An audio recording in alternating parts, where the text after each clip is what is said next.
Assalamualaikum warahmatullahi wabarakatuh.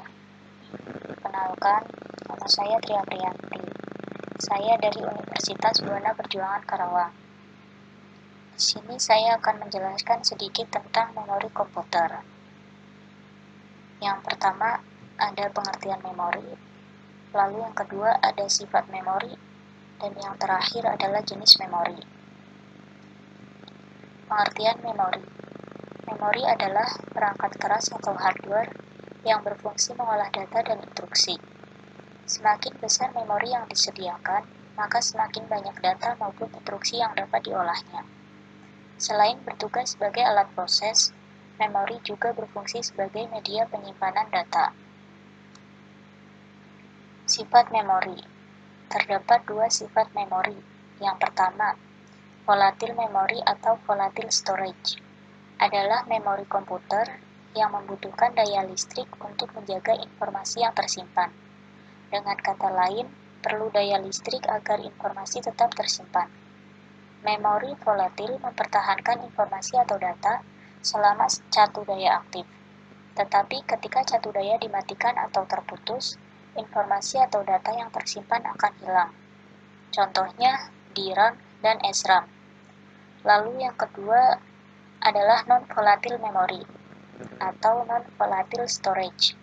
Adalah memori komputer yang tetap dapat menyimpan atau menjaga informasi atau data yang ada di dalamnya, meski tidak tersedia daya listrik.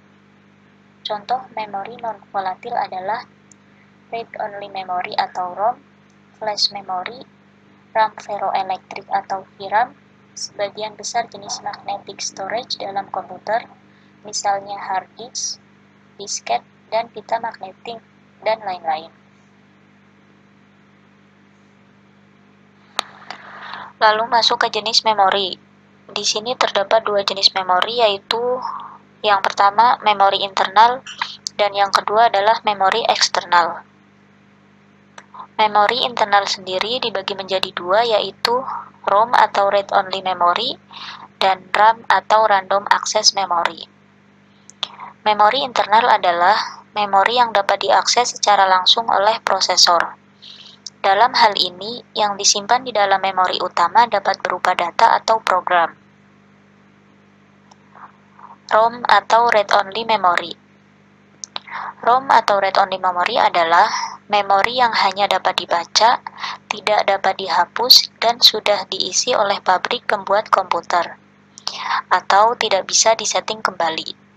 Perintah pada ROM sebagian akan dipindahkan ke RAM pada saat komputer mulai dinyalakan. Perintah yang ada di ROM antara lain adalah 1. Perintah untuk membaca sistem operasi dari disk. Yang kedua, perintah untuk mengecek semua peralatan yang ada di unit sistem. Lalu yang ketiga, ada perintah untuk menampilkan pesan di layar.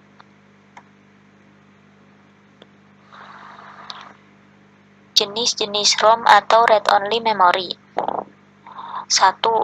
Ada PROM, yang kedua ada EPROM, dan yang ketiga adalah EEPROM.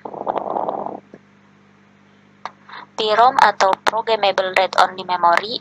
Jika isi ROM ditentukan oleh vendor, PROM dijual dalam keadaan kosong, dan kemudian dapat diisi dengan program oleh pemakai. Setelah diisi dengan program, isi PROM tak bisa dihapus. EPROM atau Erasable Programmable Read-Only Memory. Berbeda dengan PROM, isi EPROM dapat dihapus setelah diprogram. Penghapusan dilakukan dengan menggunakan sinar ultraviolet. Lalu ada EEPROM atau Electrically Erasable Programmable Read-Only Memory. EEPROM dapat menyimpan data secara permanen, tetapi isinya masih bisa dihapus secara elektris melalui program. Salah satu jenis EEPROM adalah flash memory.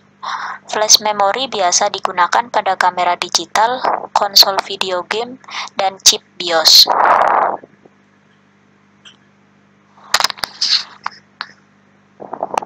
Kemudian masuk ke RAM atau Random Access Memory.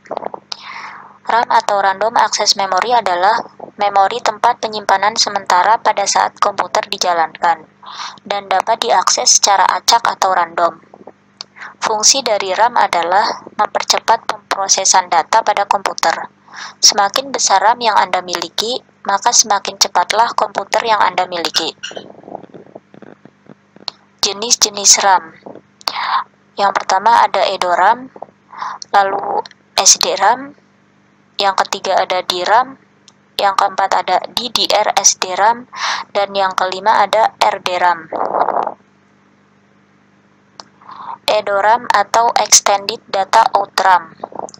EDORAM memiliki fungsi seperti RAM, akan tetapi jenis ini mempunyai kemampuan kerja sangat tinggi dan cepat dalam membaca dan mentransfer data. Bentuk EDORAM adalah SIMM atau Single Inline Memory Module, slot memori pada motherboard yang memiliki 72 pin. Lalu ada SDRAM atau Synchronous Dynamic RAM. SDRAM adalah memori yang dapat mengakses data atau informasi lebih cepat dari EDORAM. Bentuk SDRAM adalah DIMM atau Dual Inline Memory Module. Slot memori pada motherboard adalah 168 pin. DDRAM SDRAM atau Double Dead Rate Synchronous Dynamic RAM. DDR-SDRAM adalah tipe memori generasi penerus SDRAM yang memiliki kemampuan 2 kali lebih cepat dari SDRAM. Slot memori yang digunakan DDR-SDRAM memiliki jumlah pin lebih banyak dari SDRAM, yaitu 184 pin. Lalu yang terakhir ada RDRAM atau Rambus Dynamic RAM. RDRAM adalah sebuah memori berkecepatan tinggi digunakan untuk mendukung prosesor Pentium 4 tipe RDRAM menggunakan slot RIM yang mirip dengan slot SDRAM. Fungsi memori internal.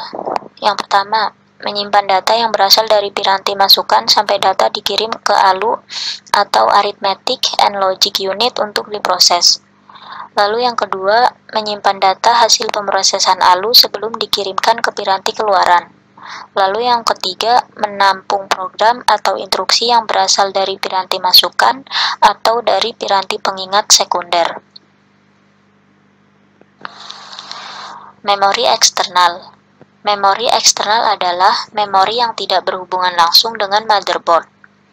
Disebut eksternal karena biasanya letaknya tidak terhubung langsung dengan motherboard. Bahkan ada yang di luar casing atau box CPU. External memory selain memiliki sifat penyimpanan yang permanen atau non-volatil, biasanya juga memiliki kapasitas penyimpanan yang sangat besar. Memori eksternal di sini dibagi menjadi dua, yaitu berdasarkan jenis akses data dan berdasarkan karakteristik bahan. Memori eksternal juga disebut memori tambahan yang berfungsi untuk menyimpan data atau program. Yang termasuk dalam kategori eksternal memory adalah floppy disk, hard disk, optical disk, CD-ROM, flash memory, tape drive, zip disk, dan lain-lain. Berdasarkan jenis akses data, memori eksternal dibagi menjadi dua, yaitu 1. DASD atau Direct Access Storage Device, di mana ia mempunyai akses langsung terhadap data. Contoh, magnetic seperti floppy disk, hard disk, removable hard disk seperti zip disk, flash disk, dan optical disk. Lalu yang kedua ada SASD atau Sequential Access Storage Device. Akses data secara tidak langsung atau berurutan seperti pita magnetik.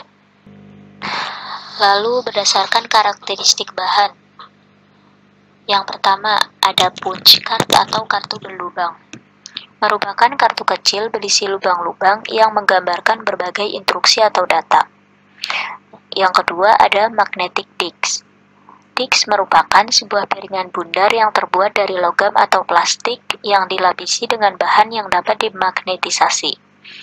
Kemudian data direkam di atasnya dan dapat dibaca dari disk dengan menggunakan kumparan pengkonduksi atau conducting soil yang dinamakan head.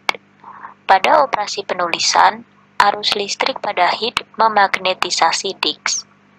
Pada operasi pembacaan, medan magnet pada disk yang bergerak di bawah head menghasilkan arus listrik pada head. Selama operasi pembacaan dan penulisan, head bersifat stasioner, sedangkan piringan bergerak-gerak di bawahnya.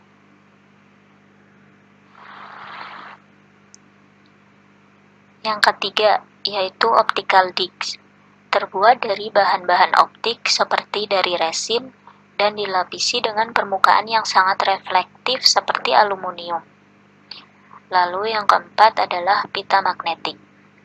Sistem pita menggunakan teknik pembacaan dan penulisan yang sama dengan sistem disk. Media sistem ini adalah pita mylar lentur yang dilapisi dengan oksida magnet. Pita dan drive pita merupakan analog terhadap sistem tape recorder. Medium pita berbentuk trek-trek paralel dalam jumlah sedikit. Sistem pita magnetik kuno memakai 9 buah trek. Sistem pita magnetik terbaru menggunakan 18 atau 36 trek. Data ditulisi dan dibaca dalam bentuk blok-blok continuous yang disebut physical records pada pita. Blok-blok pada pita dipisahkan oleh gap yang dikenal sebagai interrecord gaps. Selanjutnya adalah fungsi memori eksternal. 1. Menyimpan data bersifat tetap atau non-volatil, baik pada saat komputer aktif atau tidak. Yang kedua, melakukan operasi penulisan, pembacaan, dan penyimpanan data di luar memori utama. Lalu yang ketiga, menyimpan permanen untuk membantu fungsi RAM dan untuk mendapatkan memori murah yang berkapasitas tinggi bagi penggunaan jangka panjang.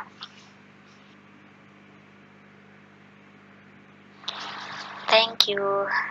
Sekian yang dapat saya sampaikan. Semoga video ini bermanfaat. Wassalamualaikum warahmatullahi wabarakatuh.